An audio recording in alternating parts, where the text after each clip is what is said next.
Welcome back to the Anime Audit. Today we are taking a look at 13 surprising One Piece facts that you didn't know. Fact number 1. Did you know that Doflamingo once had a love interest? I say love interest because you never truly know what an evil man like him was actually doing or thinking. But in SBS 83, a lot about Doflamingo is actually revealed. A fan wrote in and asked Oda, so why did Viola and Doflamingo call each other Dofi and Violet? And then proceeded to ask what were the two thinking back then.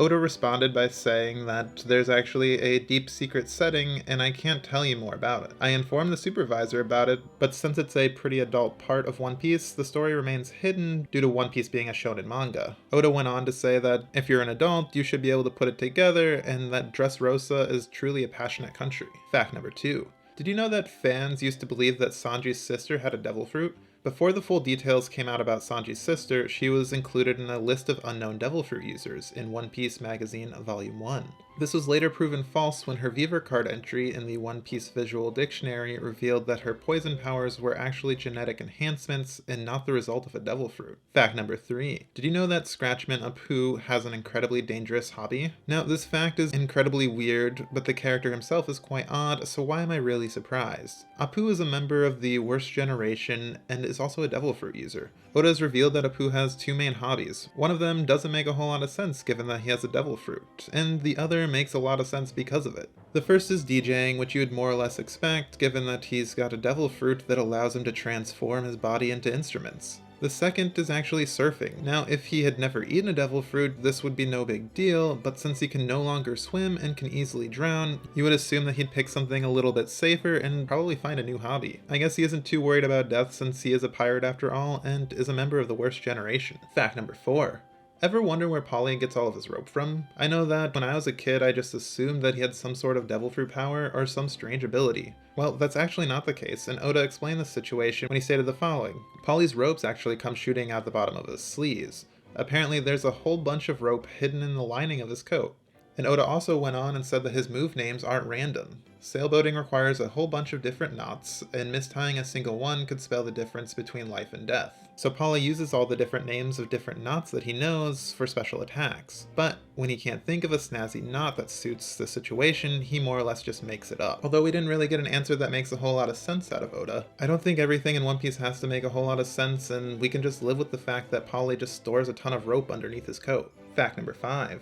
During a couple different scenes in One Piece, we actually see that Makino has a child in her arms. Oda is yet to confirm the identity of the child's father, but he did share some important information on the child. Oda shared this information with us when he wrote about the issue and said that, well, it seems that Makino has become a mother. She looks very happy. The father is maybe that person.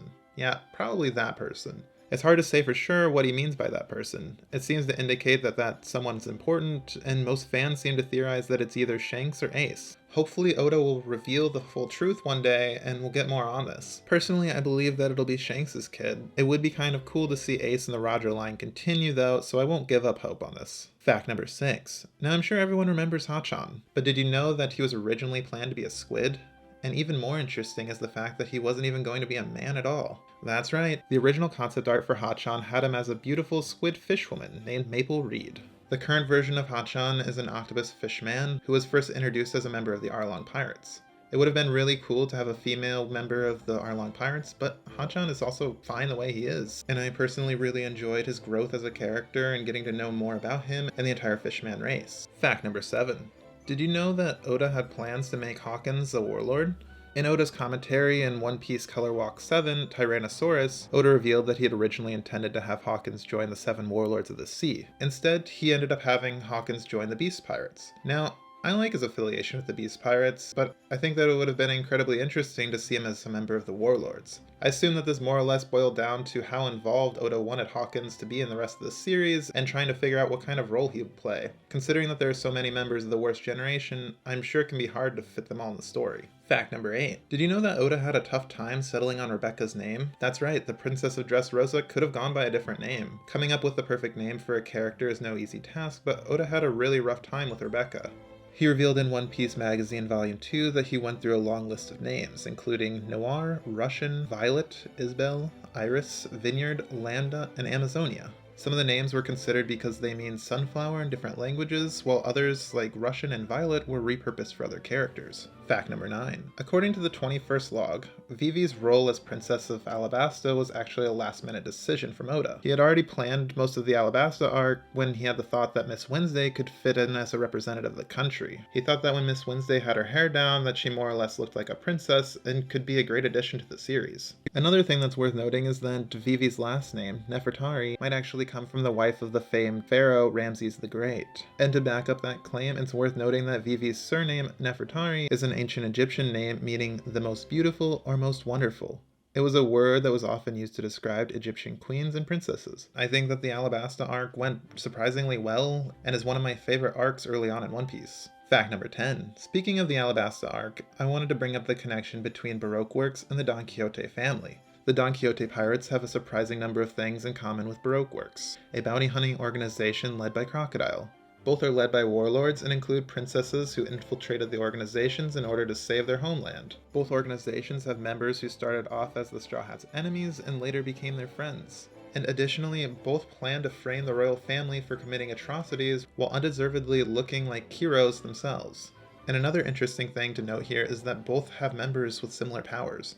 Fact number 11. Now I'm sure most of you remember the character Drake, but how much do you really know about his complicated relationships with his father? In response to a fan inquiry, Oda went into great detail about some of the challenges that Drake faced during his youth. Oda went on to state that Drake, along with Luffy and other members of the worst generation, have actually stirred up a great deal of commotion around the world. Drake's father, Diaz Barrels, used to be a marine officer, and Drake really admired this, dreaming of becoming a great marine like him one day. However, who knows what happened, but his father suddenly turned into a pirate and became a terrible man who would physically abuse even his own son. Drake still loved his father and truly believed in him and followed him around until he was 19. Later on in Drake's life, he crossed paths with Law, and the Marines soon took him into custody.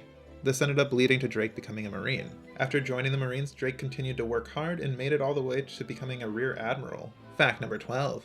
Along with Tashigi, Smoker has appeared in more sections of the overall storyline than any other character outside of the Straw Hat Pirates. Tashigi and Smoker have made appearances in all but Sky Island, Thriller Bark, Whole Cake Island, and the Wano Country sagas. The two have been heavily involved in the series since the beginning and are some of my favorite minor characters, which is why I'm so glad that Oda keeps bringing them back. Fact number 13. Luffy is Enel's natural enemy due to his Devil Fruit's abilities. But there's a lot more to it than just rubber beating electricity. You might have forgotten this, but do you remember that those that have the will of D are referred to as God's natural enemy? And considering the fact that Enel believes himself to be a god, it makes a lot of sense that Luffy would be the one to defeat him. Now, Oda did a great job with Enel's abilities and character design, particularly the drums on his back and how the character strongly evokes the image of the classical Japanese thunder deity Raijin, and how his elongated earlobes also resemble those of most Buddha depictions. Now that's all I have for today. Make sure you subscribe to the channel for more anime-related content.